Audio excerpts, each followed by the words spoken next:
Back to your point with Llewellyn, you think it will come as Terrence Williams finds himself about as open as he's been all game and drains the three.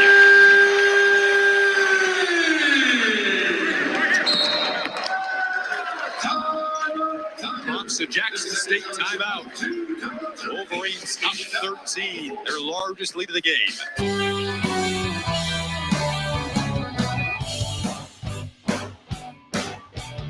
Well, good evening, everybody, and welcome into the Michigan basketball post-game live show here on the Maize and Blue Review. I'm Dennis Fithian. Michigan entertaining Jackson State, and they were up by 10 at the break, and they end up winning it by 10, a final of 78-68. Ready to talk about it here with you. If you want to leave a message, you got a question, you got a comment on this Michigan team, go ahead and fill it up right now, and we'll put those comments and questions up on the screen, and we'll answer them.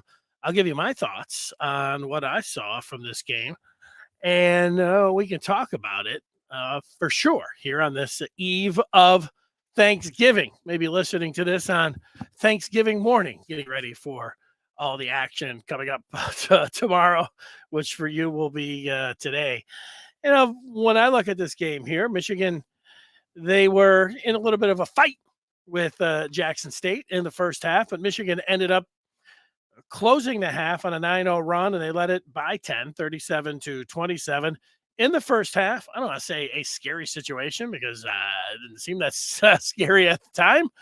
But Hunter Dickinson did come out of the game, and he was, working on his leg. And then he went to the locker room, but he came back and he played. And we'll see. I'm sure they'll ask Juwan Howard about it in the post game, and we'll see what he has to say. But when he come back and play, the probably nothing to worry about there. But you ask nonetheless, as Michigan improves to 5-1 on the season. And, it wasn't a great first half, except the last couple of minutes when they slapped the 9-0 run on them and got up by 10. And in the second half, they got up pretty big, and it didn't seem like, it was ever going to be a game. A little sloppy at the end by Michigan. Probably want to finish a little bit stronger there, but there's some positives. Some of the shooting in the second half and some of the contributions from some of the players, something to look at positively.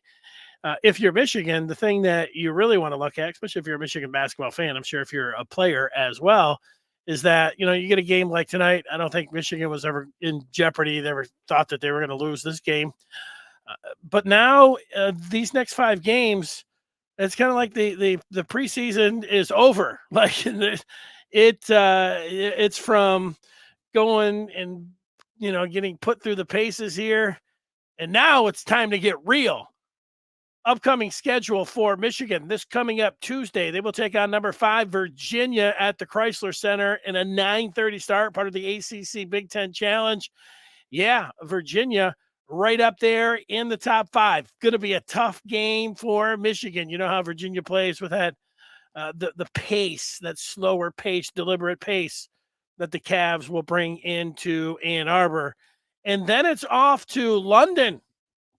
They'll be across the pond taking on Kentucky at 1 o'clock Eastern. It'll be, 6, 7 o'clock over there in the UK. But that's what Michigan's got on tap for their next 2. Number 5, Kentucky, number 15, Kentucky, number 5, Virginia. And then it'll be coming back and getting ready for their Big Ten opener on the road in Minneapolis against Minnesota, followed by one of those games that should be like tonight's, Lipscomb, whoever they are. And then it is number 1, North Carolina, as you extend it out for the next 5 games. So involved in these next 5 games, the number 1 team, the number 5 team in the country right now, and number 15, Kentucky as well. If Michigan can somehow go 3-2 over the next 5, that would seem like a really big success as I sit here right now talking about it. I don't know what you think of that. 2-3, maybe more likely. Maybe you'd take 2-3 right now. I don't think you want to take 2-3, but let's see what some of the folks have to say. Logan is here live watching this show, and he says, I know we only won by 10, but much better defensive effort from the team. He likes to block shots. They really stood out. A lot of hustle. They get contested shots on the shooters. The block shots were there. I think of the one of Buffkin getting back and squatting it off the glass. That was nice. And Logan, looking at that schedule, that's going to be tough, no doubt. Let's look at those first half numbers from Michigan. The starters at the break. Kobe Buffkin led Michigan with 7 points. TW2, Terrence Williams had 6. Only 3 points for Hunter, only 3 field goal attempts for Hunter Dickinson in the first half. You'd think in these games coming up, you're going to want to get him a lot more involved in that than that. Jett Howard only had 3 shots, ended up with 5 points. This backcourt is going to be key. Are they ready to play with these big dogs? I think Jett Howard. Jett Howard is Michigan's second most important player. He's their second scorer. He's their second best player. So he's one of the best freshmen in the Big Ten. For Michigan to do something this year where you feel like they're going to be in the upper half of the Big Ten, top 4 of the Big Ten, that Jett Howard's not going to only have to be one of the best freshmen of the Big Ten. He's going to have to be one of the best players in the Big Ten, and that's an awful lot to ask. He's shown some glimpses of that.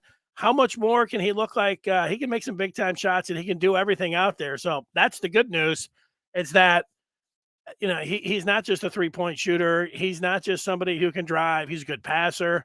He's 6'8". I like Michigan's length. You think about it, Dickerson at 7'1", and then Jett at 6'8". That's a matchup problem for some other teams. And even Buffkin at 6'4" as a shooting guard, he's got nice size. And Llewellyn's not all that bad either as a point guard. So size-wise, you like that. But if there's one thing that is being said about this Michigan team right now, and it's because you look overall at their shooting numbers, and in the first half from the bench, you can see they, as a team, shot 16 threes in the first half, but only made 5. That's not going to cut it. There's no way that's going to cut it. And, Doug McDaniel, nice in the first half with 7 points. Joey Baker, who, let's look at the overall team stats. He did a little bit better, but he's going to have to really bring it. Baker hit 2 threes. His shot looks nice, but on the game for Michigan, a little bit better when you get it up to the 40% range after, the first half of being like 30%. But you're going to have to shoot better with these games coming up. The numbers overall, Michigan led by Jett Howard's 19. And you got then Terrence Williams, the second, who had 11, and Kobe Buffkin, who had 10. Those were the 3 Wolverines in double figures. That's right. Hunter Dickinson did not get in double figures. 9 points, 12 rebounds for the big man. And then Doug McDaniel, the freshman, he had a nice little game as the diminutive point guard off the bench, 4 of 8, 9 points. And Llewellyn with 9 boards. Michigan shot well from the charity stripe. You got to like that. 16-19 from the charity stripe. That's good overall. But, really, when you take a look at this team, how quickly, you knew that when you have a new point guard, you have a new backcourt, a lot of new players being able to gel, be a unit, come together, how quickly you're going to be able to do that. That's going to be key. And now, they didn't go unscathed through these first 6 games. They dropped one, and it was an ugly one back on Thursday to Arizona State. And then they had a tough one against Ohio. But, here they are, and now we're going to find out what they're all about. There's a way you look, and they're just going to have to get way better play from their backcourt. They're going to have to get a lot better shooting. And to me, that's going to come down to certainly Buffkin and Llewellyn. But, Jett's going to be casting a lot of them there. I think he's up to the task, and they need something from the bench. And I would say in particular from downtown, from Joey Baker, Joey Buckets. if they could get something for him, that would, it feels like, bode well for this team. We'll see. Virginia, that's going to be the way that they play and that pace. The number 5 team in the country. We'll see how ready Michigan is for that game. It is at home. It's a late game. It is on a Tuesday, so we will see what that is all about this upcoming Tuesday. So let's go. Hopefully, the football team will have captured the 12-0 season, and they'll be on their way to Indianapolis to play in the Big Ten championship game, and then we'll have some hoops to talk about as well. Be a great week, be a great weekend. I want to wish everybody a very happy Thanksgiving weekend. Great tomorrow, awesome Friday.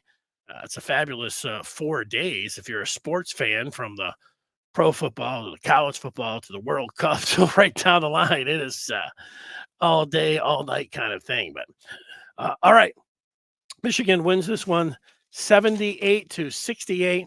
I will talk with you on Good Afternoon Michigan Football coming up at 1 o'clock. And we'll be talking about that Michigan-Ohio State game. So happy Thanksgiving, everybody. Have a great day tomorrow. And thanks for watching.